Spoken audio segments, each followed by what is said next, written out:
नमस्कार, स्वराज एक्सप्रेस में आप सभी का स्वागत है। मैं हूं आपके साथ ऋषभ सोनी और लेकर आया हूं हमारा खास कार्यक्रम बिग डिबेट। और बिग डिबेट में आज का एक प्रश्न, किसका चैप्टर क्लोज? मध्य प्रदेश की सत्ता पर करीब 2 दशकों से राज कर रही बीजेपी अब पूरी तरह मिशन 2023 की तैयारियों में जुट गई है। विधानसभा चुनाव को लेकर बीजेपी की टॉप लीडरशिप लगातार मध्य प्रदेश का दौरा कर रही है। बीजेपी की मंशा है कि अभी से ही सूबे में बीजेपी के पक्ष में माहौल तैयार किया जाए। यही कारण है कि एक सप्ताह के अंदर बीजेपी सुप्रीमो जेपी नड्डा दूसरी बार आज मध्य प्रदेश दौरे पर रहे। नड्डा ने खरगोन की धरती से कांग्रेस पर कई निशाने साधे, ये तक कि जेपी नड्डा ने मध्य प्रदेश में कांग्रेस का चैप्टर क्लोज करने की बात कही। इस मुद्दे पर हम चर्चा करेंगे, लेकिन उससे पहले देख लेते हैं एक रिपोर्ट। मध्य प्रदेश में इस साल विधानसभा चुनाव है। प्रदेश में पार्टी के पक्ष में माहौल तैयार करने प्रधानमंत्री नरेंद्र मोदी अमित शाह से लेकर बीजेपी अध्यक्ष जेपी नड्डा तक दौरे कर रहे हैं।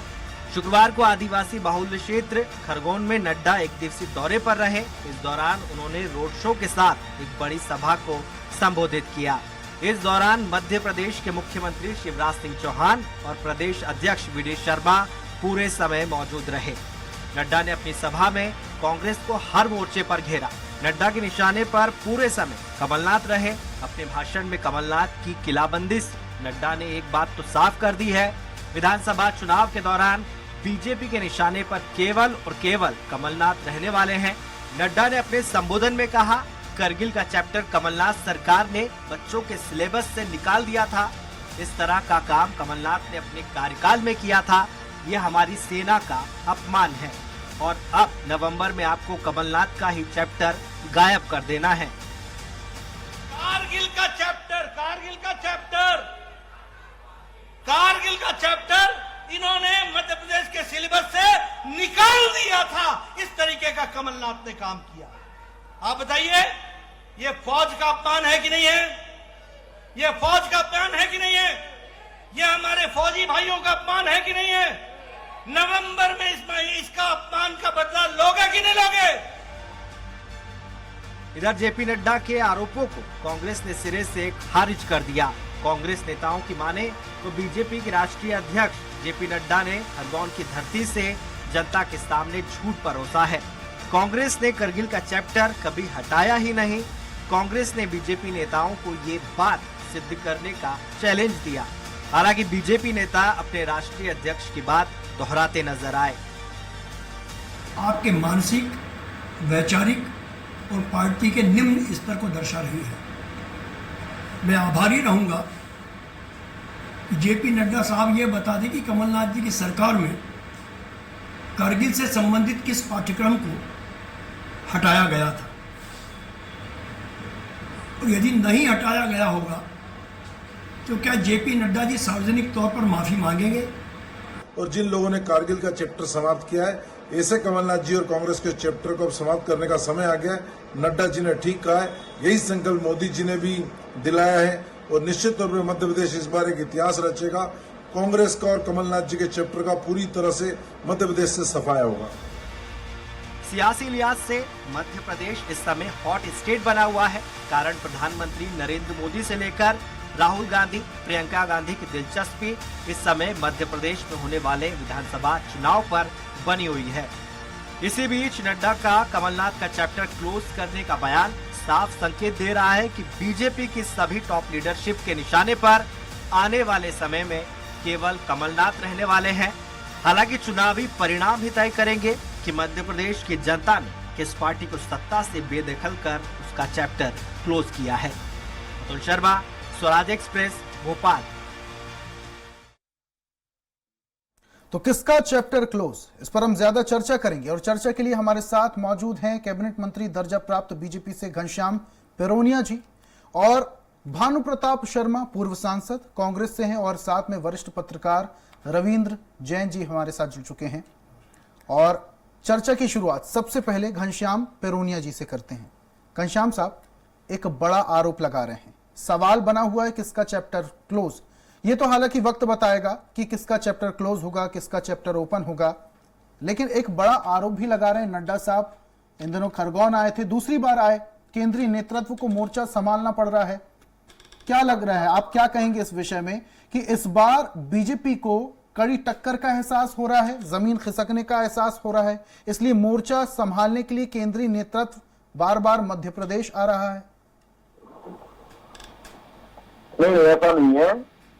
भारतीय जनता पार्टी चुनाव को चुनाव की तरीके से लड़ती है, और इसलिए चाहे वो छोटा चुनाव हो और चाहे बड़ा चुनाव हो, चाहे विधानसभा का चुनाव हो, चाहे जिला पंचायत का चुनाव हो, नगर निगम का चुनाव हो, नगर पालिका का चुनाव हो या देश का चुनाव हो, चुनाव को चुनाव की तरह लड़ना चाहिए। और इसलिए भारतीय जनता पार्टी पूरी शिद्दत के साथ और अनुशासन में रहकर, नियमों का पालन करके, और जो जो अर्हताएं चुनाव आयोग की रहती है उनका पालन करते हुए चुनाव के बीच में जा रही है।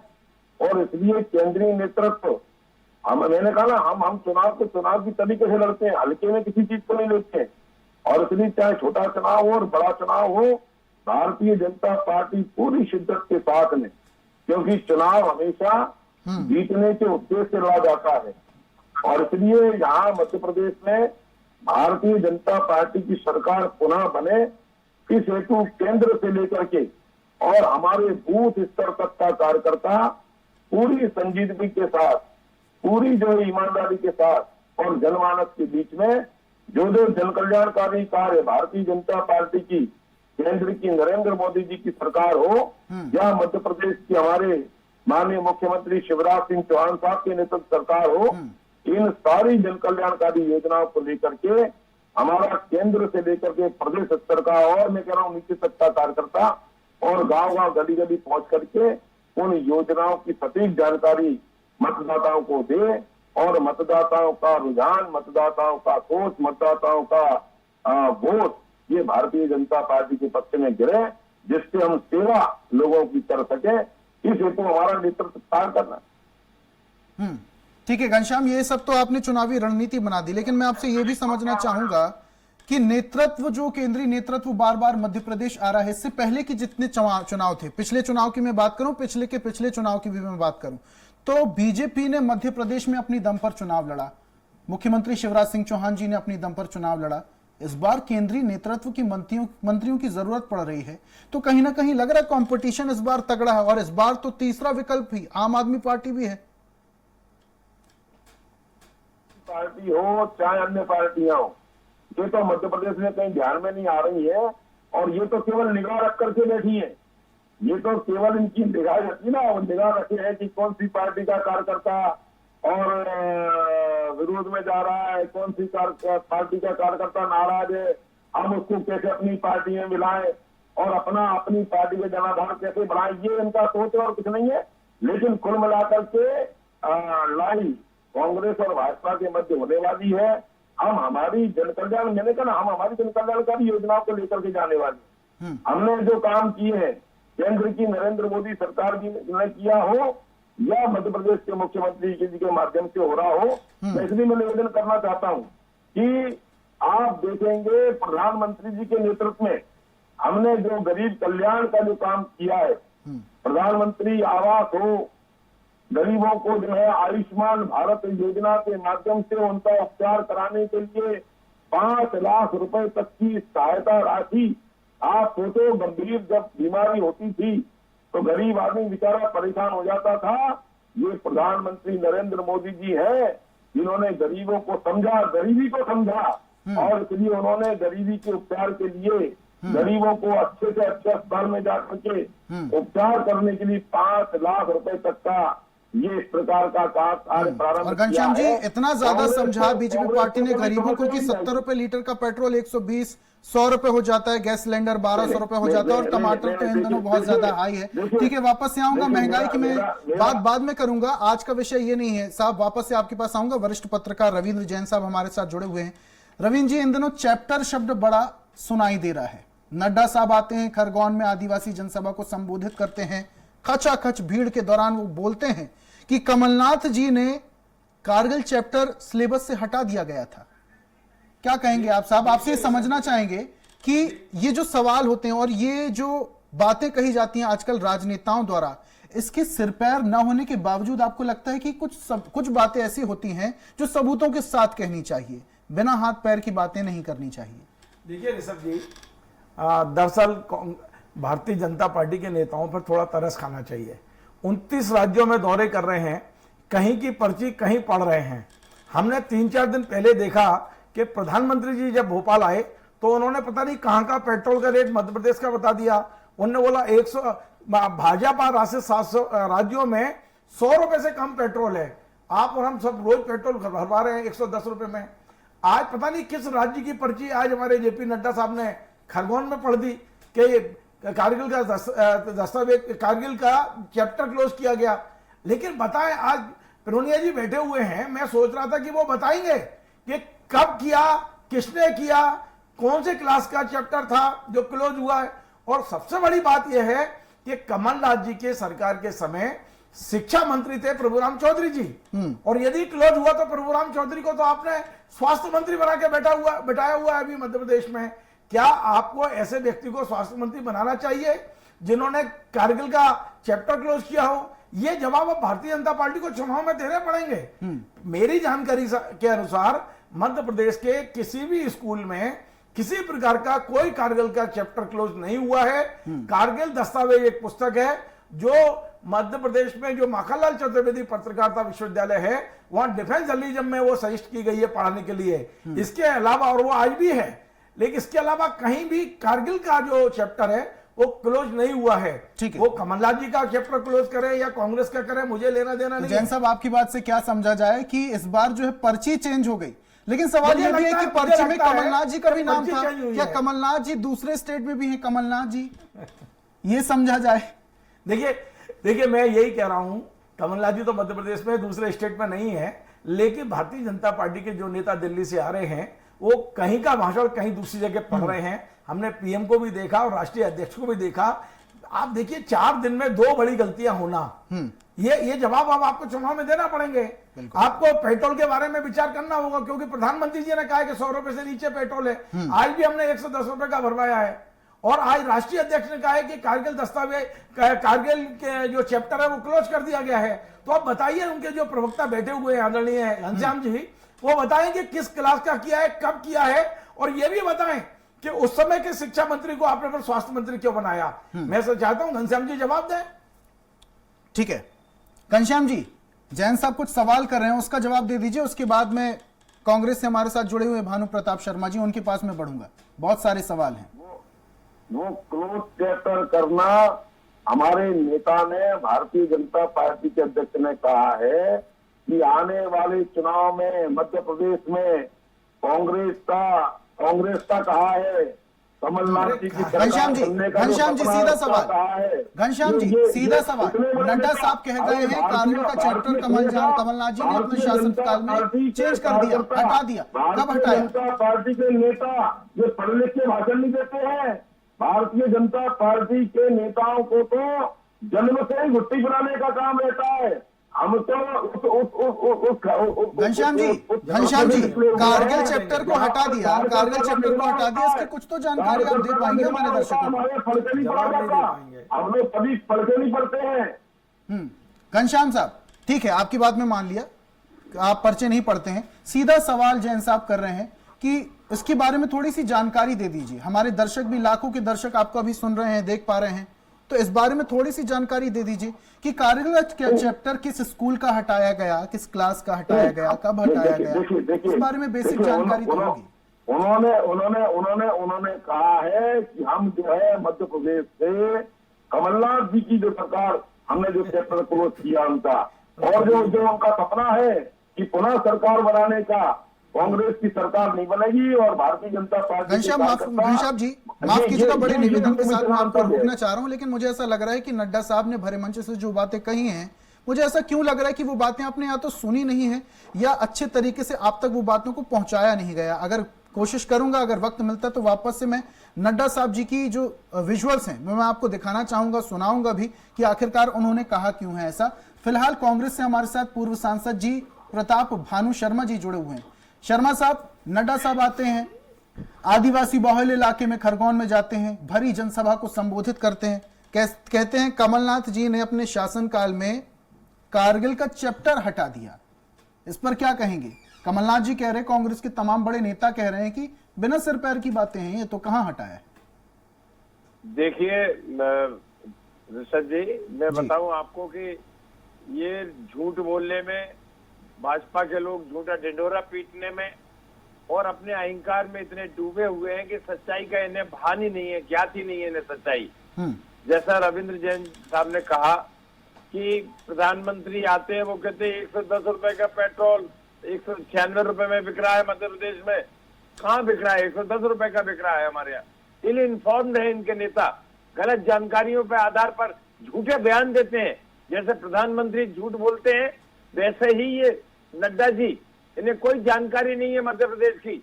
इनसे पूछ लें कि खरगोन में कितनी तहसील हैं, कितने गांव हैं, कितने सिंचाई के बांध हैं, ये जानकारी नहीं दे पाएंगे। बस जो रटा रटाया है वो पढ़ के बता देंगे। अच्छा, ठीक है, यहाँ पर ठीक है शर्मा साहब, हटा दिया। शर्मा और साहब, वो चैप्टर जो हटाया वो शर्मा जी, बड़े निवेदन के साथ में आपको रोक रहा हूं। हटाया होगा तो प्रभुराम चौधरी इन्हीं के मंत्रिमंडल में, उनसे पूछ लेते बयान देने के पहले, तो सत्यता सामने आ जाती। झूठ बोलो, जोर से बोलो, 100 बार बोलो, ये इनकी फितरत रहती है भाजपाइयों की। अच्छा शर्मा साहब, आपसे ये भी समझना चाहेंगे, इससे पहले कि जितने भी चुनाव थे, बीजेपी पार्टी की मैं बात कर रहा हूं, इससे पिछले के चुनाव की बात मैं करूं, पिछले के पिछले चुनाव की भी मैं बात करूं, तो मुख्यमंत्री शिवराज सिंह चौहान ने अपने दम पे चुनाव लड़ा। लेकिन इस बार देखा जा रहा है कि बीजेपी के जो केंद्रीय नेतृत्व के नेता हैं, वो मध्य प्रदेश का लगातार दौरा कर रहे हैं। प्रधानमंत्री मोदी की मैं बात करूं, रक्षा मंत्री की मैं बात करूं, गृह मंत्री की मैं बात करूं, अब नड्डा जी की मैं बात करूं, केंद्रीय लेवल के नेता मध्य प्रदेश में दौरा कर रहे हैं। आपको क्या लग रहा है कि इस बार बीजेपी की जो जमीन है वो खिसक सकती है? यही वजह है, इसी डर की वजह से अब बीजेपी के केंद्रीय नेतृत्व के नेता मध्य प्रदेश में दौरा कर रहे हैं। देखिए, बीजेपी की जमीन तो 2018 में खिसक गई थी, जब 166 वोट से 165 सीटों से घटकर ये 106 107 सीटों पे आ गए थे। आज जो शिवराज सिंह बने, ये भ्रष्ट आचरण से सौदेबाजी की सरकार है इनकी। जनता ने मैंडेट कांग्रेस को दिया था, कमलनाथ जी को दिया था। इन्हें भ्रष्टाचार से, सौदेबाजी से, ठीक है शर्मा साहब, वो तो अलग विषय है, क्योंकि फिर उपचुनाव में अगर ऐसा होता तो उपचुनाव में जनता को समर्थन देना चाहिए था कांग्रेस पार्टी को। और अब इनको, आज कांग्रेस कमलनाथ जी के नेतृत्व में 150 सीटों पे हम जीत रहे हैं, और ये इनके पास कोई कहने के लिए कोई योजना नहीं है। किसान परेशान, उसकी आमदनी दुगनी हुई नहीं, महंगाई से आम आदमी परेशान। कहते थे हम महंगाई कम करेंगे, 100 रुपए से ऊपर 110 पेट्रोल, 100 रुपए का डीजल, खाद के भाव 1.5 हो गए। महंगाई कहाँ, किसान की आमदनी कहाँ दुगनी हुई?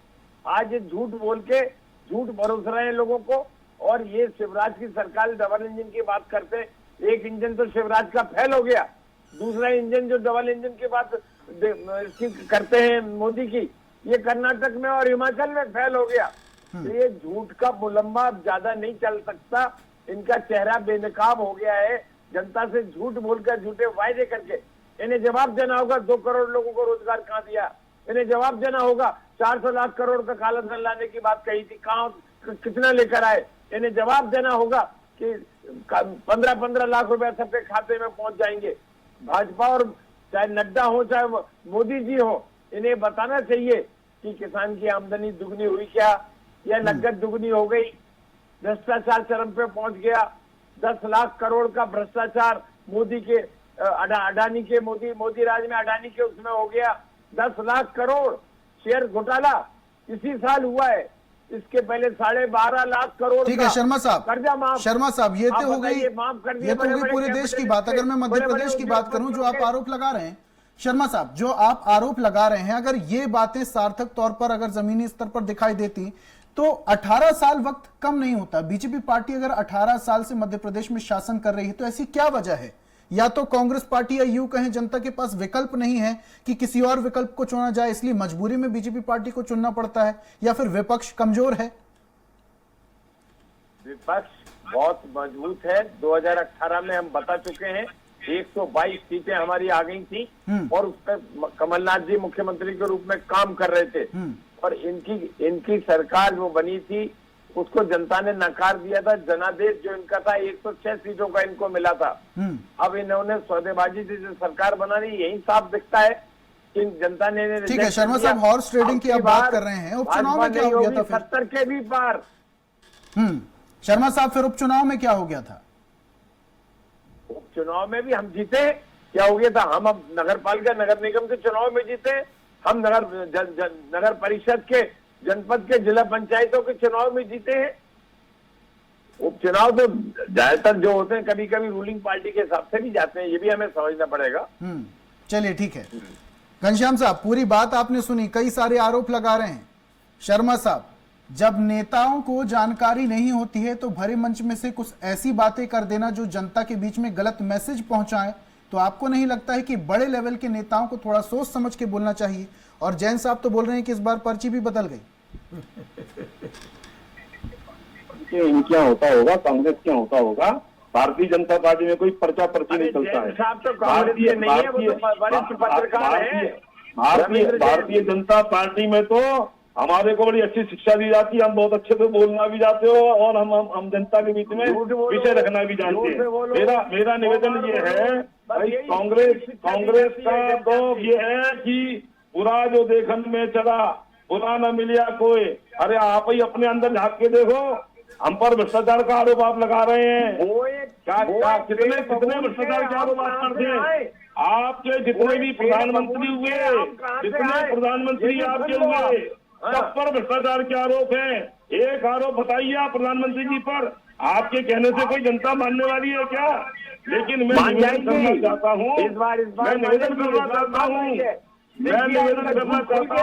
आने वाले समय में 2023 के विधानसभा के चुनाव हो चाहे 24 के चुनाव हो, भारतीय जनता पार्टी से नहीं, और हम इसलिए नहीं बनेंगी, हम इसलिए नहीं, हमारे कार्यक्रम है, हमारी योजनाएं, हम जनता के हित के काम करते हैं, जनता हमको चुनेगी। और इसलिए शर्मा साहब, घनश्याम जी, चर्चा अपने अंतिम दौर पर है, चाहे केंद्र का नेतृत्व, शांत हो जाइए। आखिरी सवाल मैं जैन साहब से लेना चाहूंगा, और चाहे बूथ का हो, घनश्याम साहब, सारे लोग लग करके शर्मा साहब, चर्चा अपने अंतिम दौर में, शांत हो जाइए। आखिरी सवाल मैं जैन साहब से लेना चाहूंगा, वॉल्यूम का फूल खिलेगा। जैन साहब, आपसे समझना चाहेंगे ये जो बयानबाजी हो रही है, ठीक है विधानसभा चुनाव है, विधानसभा चुनाव के दौरान तमाम बड़े नेताओं का दौरा मध्य प्रदेश में लगता है और जितनी भी राजनीतिक पार्टियां होती हैं वो पुरजोर कोशिश करती हैं, एक दूसरी पार्टियों को नीचे दिखाने की भी कोशिश करती हैं।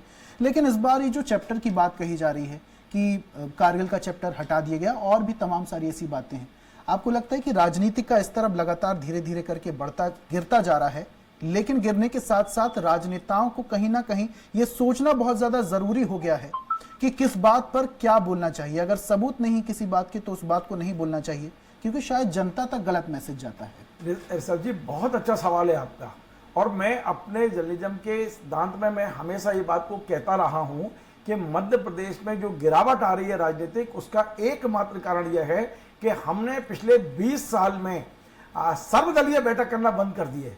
पहले क्या होता था कि हर मुद्दे पर, देश का, मध्य प्रदेश का, राज्य का कोई भी मुद्दा होता था, सभी दलों के नेता आपस में बैठते थे। हमने इंदिरा जी और अटल जी की जो केमिस्ट्री देखी है, लेकिन क्या हो गया कि 15-20 साल से ये तय कर लिया गया कि हमें दूसरे विपक्ष के नेताओं को दुश्मन समझना है, देश का मानना ही नहीं है। आपने सर्वदलीय बैठक जब से बंद कर दी है तब से राजनीति का स्तर गिरने लगा है। दूसरा ऋषभ जी, मैं एक चीज और कहना चाहता हूं कि आज की डिबेट का विषय था कारगिल को चैप्टर से हटाना। माननीय जो हमारे प्रवक्ता हैं भारतीय जनता पार्टी के, उन्होंने एक शब्द नहीं बोला आधे घंटे में कि कब हटाया, कौन से सदन में हटाया, कौन से क्लास में हटाया, एक शब्द बस केवल ये बोलते रहे कि हमारे नेता ईमानदार है। भाई मैं मानता हूं सारे ईमानदार हैं। आज जिस डिबेट पे आप यहाँ आए हैं, कम से कम आप बताएं, आपके नेता ने जो बयान दिया है उसके बारे में यहाँ दर्शकों को बताएं कि कब हटाया, किस क्लास का हटाया, ये क्यों हटाया, उस समय आपने विरोध किया कि नहीं किया। जैन साहब, बहुत बहुत शुक्रिया हमारे साथ तमाम मेहमानों का जुड़ने के लिए। घनश्याम पिनोरिया जी हमारे साथ जुड़े हुए थे, प्रताप भानु शर्मा जी हमारे साथ जुड़े हुए थे और रविंद्र जैन जी वरिष्ठ पत्रकार हमारे साथ स्टूडियो में मौजूद थे। तीनों मेहमानों का चर्चा में शामिल होने के लिए बहुत बहुत शुक्रिया, अपने तर्क रखने के लिए बहुत बहुत शुक्रिया। और आज हम बात कर रहे थे किसका चैप्टर क्लोज। अब ये आने वाला वक्त बताएगा कि विधानसभा में किस पार्टी का चैप्टर क्लोज होगा और किस पार्टी का चैप्टर ओपन होगा। फिलहाल आज की पेशकश में इतना ही। एक और नए मुद्दे के साथ, एक और नई चर्चा के साथ कल फिर हाजिर होंगे। तब तक के लिए मुझे दीजिए इजाजत और आप देखते रहिए स्वराज एक्सप्रेस। नमस्कार।